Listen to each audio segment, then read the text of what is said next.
Okay, thank you to our sponsors. So what I want to talk about today is inherent threats, and I'll skip over this. You know, in the world, there are inherent threats, and as we got onto the boat yesterday, we talked about the inherent threats as we signed off the risk, right? There's threats of getting wet, getting seasick, falling overboard, the boat might sink, and the lawyers insisted that this list is for illustrative purposes only. You have to evaluate your own risks and decide to accept them or not. And this happens in the world. There are some threats that are easy to address. For example, lock your S3 buckets or use a local temp directory instead of /temp on a Linux machine or a Unix machine. Use prepared statements so you're not vulnerable to SQL injection. And then there are some things that are really hard to address. So for example, authentication is hard to address. Usability is hard to address. Falling out of a boat is hard to address. And as I was delivering training, my courses get derailed by people saying, what are we going to do about it? Adam, sometimes it's really easy to answer this question. Sometimes it's really hard. What's the difference? What's happening here? And it was routine that things would go sideways, and I realized that the thing that was happening was people were getting hung up on this property. And so I wanted to talk about it and share it so that, you know, as we heard in the keynote, that these sessions, these workshops, which sometimes go really well and sometimes go sideways. Sometimes people have this, but what about the unknown threat? Or what's the difference between a threat and a risk? Why is this one easy? Why is this one hard? And so I wanted to share this learning that I had. And I've taken lately to try to summarize my talks both at the front and at the back. This is to tell you what I'm going to tell you so that you can fit the information I'm going to give you into these cubby holes. And here's the fundamental thing. Some threats are more inherent than others. Some of the awareness that these are different helps people get over an anxiety, a hang-up that derails sessions. And then there was a surprising side effect. As I thought about this, as I wrote up a white paper, I realized that the inherent nature of some threats may be a key to scaling threat modeling in an exciting way. So I'm going to share that with you as well. The way this talk is going to unfold is I'm going to define inherent because there's a bunch of synonyms and this nuance is a little bit important. I'm going to talk about how we understand them. I'm going to talk about how we address them. And then I'm going to talk about this scaling thing. So definitionally, sure, I'll say that word. I'll pretend it's a word. Inherent means something is permanent, essential, and it's got this tinge of negativity. And in fact, the dictionary I used had a very threat modeling related sense in its example. Any form of mountaineering has its inherent dangers. Ooh, that sounds like threat modeling. It sounds a little bit like falling off a boat. There's intrinsic, which is much more neutral, and essential, which is much deeper. You can't remove an essential thing. And I like the term inherent because I don't think it's essential. I think many of the systems we build, yeah, it's there, but we don't necessarily need to alter the essential nature of the business value we're delivering to get rid of it or to manage it in a good way. And so many vulnerabilities are not sort of obvious. They're very obvious when you look. And in my Fast, Cheap, Good paper, I presented this diagram, and the essence of this is that most things that we find don't require a great deal of system knowledge, and they don't even require a great deal of security expertise. And if this wasn't the case, and this is not a proof in a scientific sense, but if this wasn't the case, bug bounties would get us a lot fewer issues, right? Because a bug bounty, by definition, the people who work, no offense to them, but the people who work for like HackerOne don't know a lot about your systems. And they may only have one or two security tricks, but they're going to find them in your systems. And the same thing happens with threats. Many threats are obvious when we look for them. You know, part of the reason, and Irene said this in the keynote, part of the reason that we never go into a system and don't find something is because there's a lot of threats which are obvious once we start looking. And, you know, we as experts, we sometimes deride these. We call them trivial or obvious. Doesn't make them any less important, really, right? The attacker doesn't care. If your front door is sitting open, they're not going to try and pick the lock because the door's already open. They're willing to take the easy, low-cost path. But, you know, as security experts, we don't get a black hat talk out of it. And these obvious threats can dominate threat modeling sessions. And I think this is a great argument for teaching developers a little bit of threat modeling. Jamie Dicken gave an RSA talk to teach developers to threat model. Later today, John Marcil is going to give a talk on developer threat modeling. And I believe that this obvious nature of some threats is a great argument for this. And when I think about this, I think about a spectrum. I think many of those obvious threats are accidental, right? We just didn't think about it. And so we look, we find it, and I'll talk more about this, those are relatively easy to fix. There are some where we get trade-offs. Usability, authentication always involve trade-offs. And then, back to the title of the talk, some are inherent. And these are not perfectly distinct. You know, all models are wrong, some models are useful. But there's an interesting property, which is that things that are accidents at the beginning often become trade-offs later or even inherent. And these are things with APIs, file formats, right? You forget to build good authorization model. Any fixes to that in your API design will require trade-offs. Later on, you're stuck with them because too many clients are using them and getting away from them becomes hard. And so things become inherent with time, which I think is an interesting and frankly surprising property of them. So the trade-off threats, the areas in which threats involve trade-offs. These are authentication and usability. Machine learning has an interesting property, which is we're always trading off false positives, false negatives.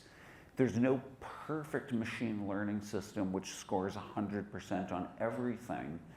And so we're always figuring out what works for us in our business context with these systems. And again, going back to the great keynote, this is the reason we love having the multiple stakeholders present so we can have a conversation about what can go wrong and we can get to in alignment around what level of false positive or false negative might be acceptable in this system, in this business.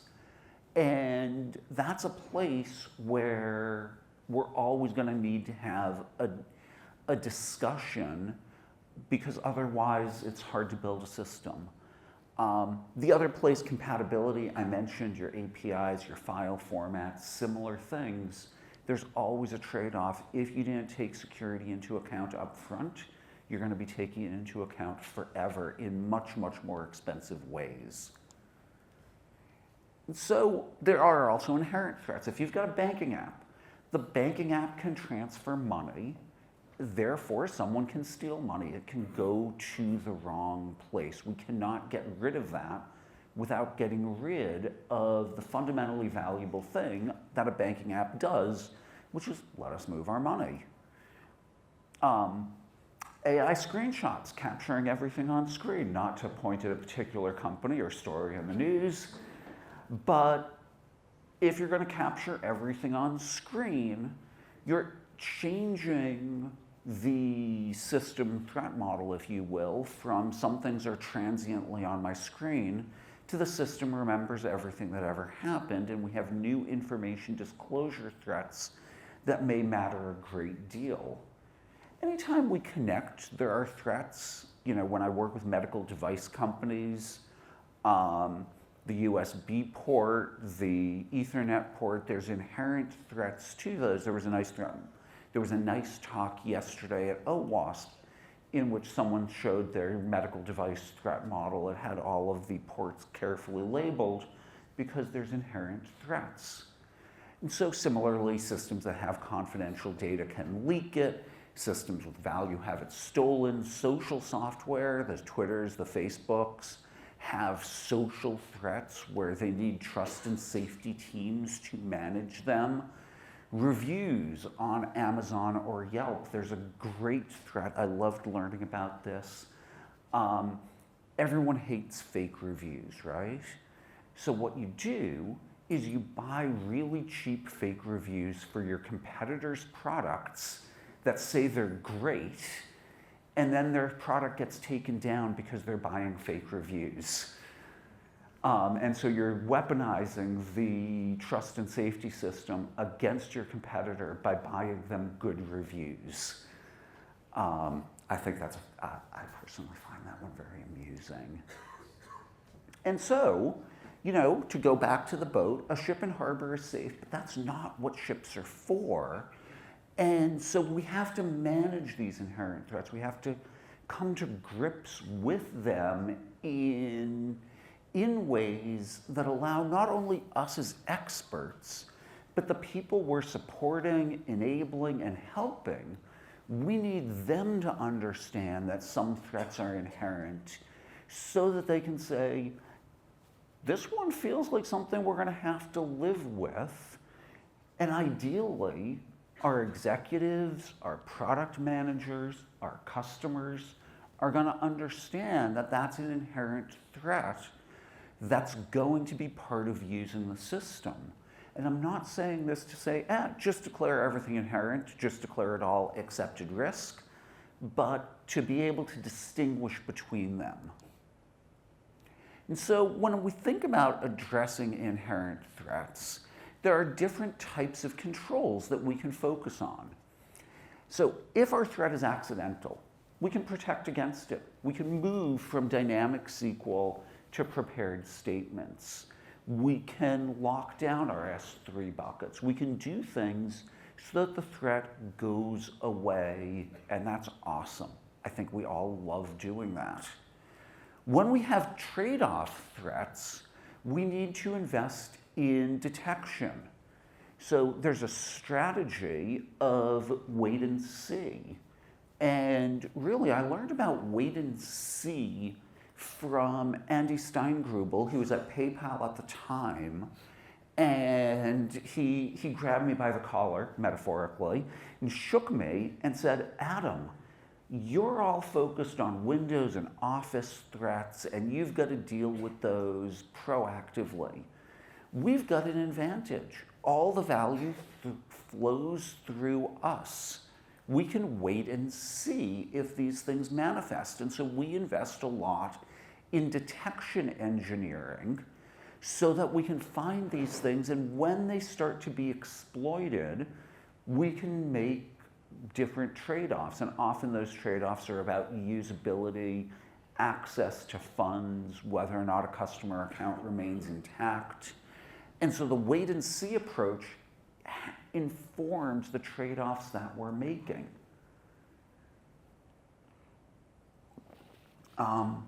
Here you might have a plan with downsides, as I mentioned.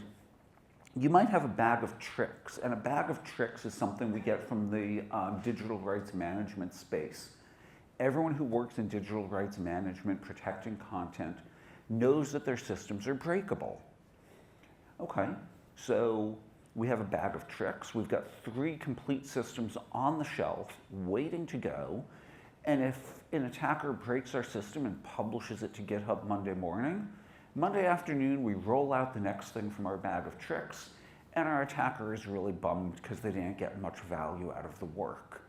So having that works in situations where you can have multiple defenses ready to go, but those are relatively unusual. And if you have an inherent threat, then you need both some degree of technical control, where you're going to detect and respond to the issues that we experience, and we need some business risk acceptance. The inherent threat involves usually some threats to our business that we're going to have the business people be aware of and say, yep, that feature is worth that cost, and here's trade-offs we can make, but when we're in the space of inherent threats, if only the engineers building the features are in the room and we don't have the management representatives, the product representatives, the business reps, we're far less likely to make the decisions that the business as a whole wants us to be making. And so recognizing the inherent threats gives us a place where we can say, hey boss, I really need you and your boss in the room for this part of the conversation. And so we can think about this in a graph,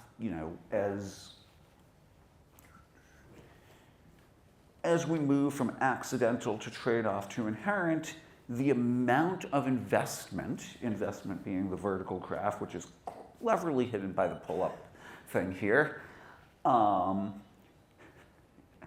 the amount of investment we make in detection and response goes up.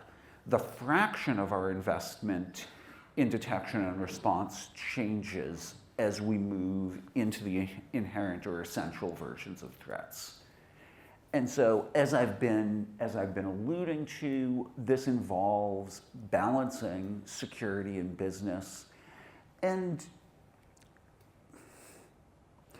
from a scientific risk management perspective, where we're trying to quantify risk, we're trying to quantify impact, it's often very difficult. But I find business people are really, really good. They take risks all the time. They take risks on new hires. They take risks on new product lines.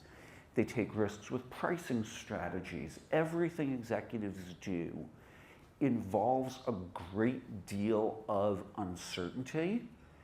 And usually when I'm in these conversations, the executives don't need quantification of the risk. They might need a little bit of, is that very likely or unlikely?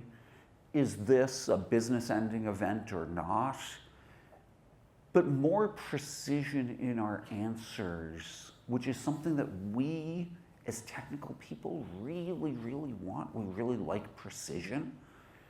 Doesn't help the business people, and we can tie ourselves in knots. So I'm going to encourage you to not tie yourself in knots. So the inherent threats might involve some risk acceptance. The trade-off around compatibility is predictable. And this is one of those places where getting in early is so valuable, because we know that APIs and file formats, et cetera, are going to have long-term compatibility impacts. Focusing threat modeling there, one of the questions we always get is, I only have so much time, where do I start? This here list, APIs, file formats, message formats, the earlier you threat model those, the better life is going to be for a very long time. And so I really, if you're struggling to know where to go, that the inherent threat framing exposes that as a place where payoff is going to be very, very high. And so that's a thing that thinking about inherent threats do for us. There we go. So this leads me to the last major section here, which is how do we scale threat modeling, right? How do we, and it turns out that this idea of inherent threats helps us scale, because the inherent threats, okay, we've got, so here in the little black box, we have the word us, and then on the other side, we've got their LLM, and we send some secrets over there, and it's in an untrusted startup. There are clearly some inherent threats here. We don't need a complicated model to figure that out. And in fact, I was on the phone with someone the other day, and they were like, we drew a threat model to think about, actually they said Atlassian. They were rolling out Atlassian, trying to decide if they could use Atlassian's cloud. And they said, this threat model feels really insufficient. It feels unsophisticated. And I'm like, no, actually your threat model is great. Any more detail you put into this distracts us from the inherent threats, right? You're sending some data over there. You have to decide if that's acceptable or not. And so people often want to build these more complex models, and modeling is about abstraction. Modeling is about throwing away the details. And so great models, I think, let you see those crucial details, and the more detail we put into the model, the harder it is for us to figure out what we should be looking at. And so the simple models can be great models because they allow us to see the detail in what we're looking at. And, you know, yeah, I think I've said, right, so oftentimes when people are evaluating threat models, they're like, how many boxes do you have in your diagram? More or better? Not sure that's really the case. Okay, so we've got a slide format problem. I apologize. So this is actually my business, Shostack and Associates, and over here we've got our staff. We've got a bunch of SaaS providers who are really important to our business. You know, HubSpot, Thinkific, our learning management systems, Slack and Zoom, which are inherent to course delivery. If any of those go down, our course delivery breaks. I'm very annoyed. But I have found that my customers are very forgiving because they're like, oh, there's a Slack outage this morning. Things are not working. That's not Adam's fault. And then over here are customers. And if we did not have this format issue, you could see simple model helps you understand the business. I don't need or want more detail here. Similarly, we can do this at an application inventory level, and here's where the scaling comes in. If we do one really simple model per application and only look at the inherent threats. So for example, this black box here says staff, and if performance reviews go into the HR database and that's on site, raises come back, then that's one threat model. There's a second threat model here, which is that the HR database is in the cloud. Do we trust the cloud more or less than we trust the on-site system? That's a relatively simple question that we can ask. And all of the work we put into vendor relationship management and third-party risk management is about, is that a good change? And we can do threat models at this scale for hundreds or thousands of applications to figure out which ones we really care about. And we can say those are the ones that get deeper investigation. Those are the ones where we really need to dig in. And it turns out that oftentimes nobody has any clue how these things work. And if you have no clue about how these things work, it's very hard to determine what the risk is going to be. It's very hard to determine what the inherent threats are. And so you can, if you do this, you can set some thresholds for deeper investigation. You can say that if people are going to steal money or steal high-value data, we're going to dig in. We're going to go one layer deeper on those, but not on the lower value apps. If breaking the business is a threat because of this, that's a place to dig deeper. And today we're seeing a lot of ransomware. People are very spun up about ransomware. I think ransomware is a dumb business model. Ransomware works as a single event. The bad guys break in, they encrypt your data, they exfil your data, and then they blackmail you. What if instead of doing that, they made minor changes to your database over the course of a couple of months? Changed your prices, gave people small raises, started shortchanging or overpaying your suppliers. There's a tremendous amount that you can do with the apps that really run the business, the SAPs, the Oracle Financials.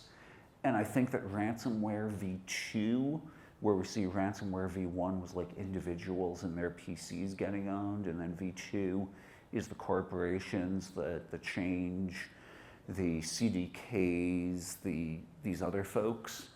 I think v3 is going to make v1 and v2 look minor, because the recovery efforts, where we have these inherent threats, the recovery efforts are going to be so big, so complicated, that many organizations are going to have real trouble with it.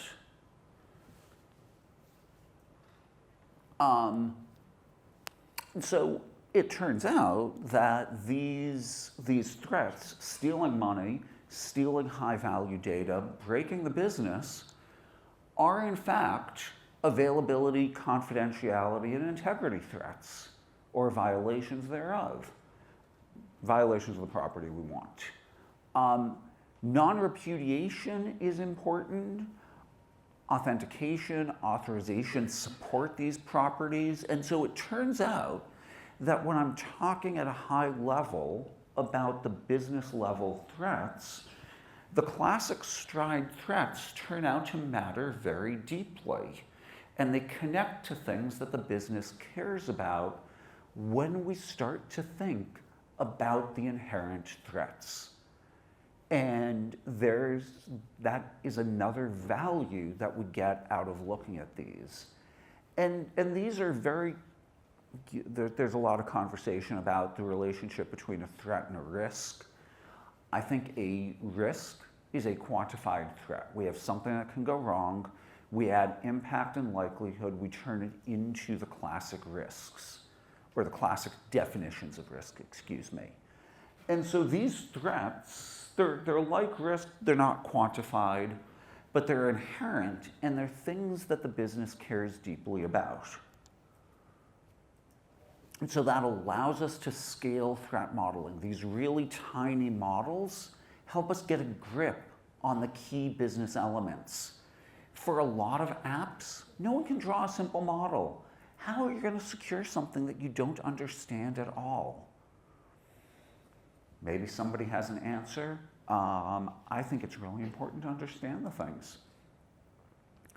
And so these simple models also create a degree of inclusivity.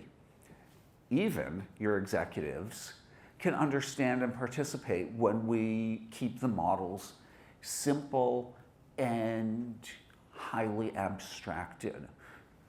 The 4-question framework of what are we working on, what can go wrong, what are we going to do about it, did we do a good job or a good enough job, is in an inclusive language. We don't need to understand stride or kill chains or specifics about controls to ask what can go wrong and what are we going to do about it. We can have a conversation that's inclusive and creates these conversations about what really matters to us, what we're going to do about those things.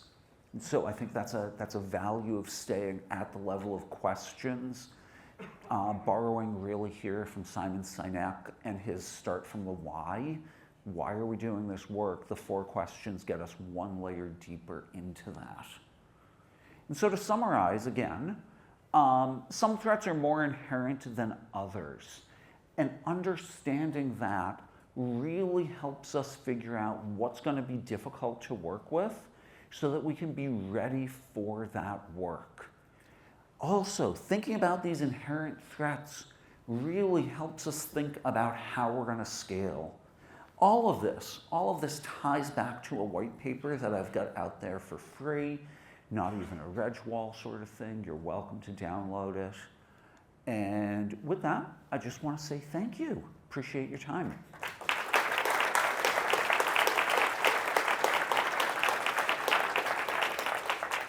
Thank you. And do we have time for questions?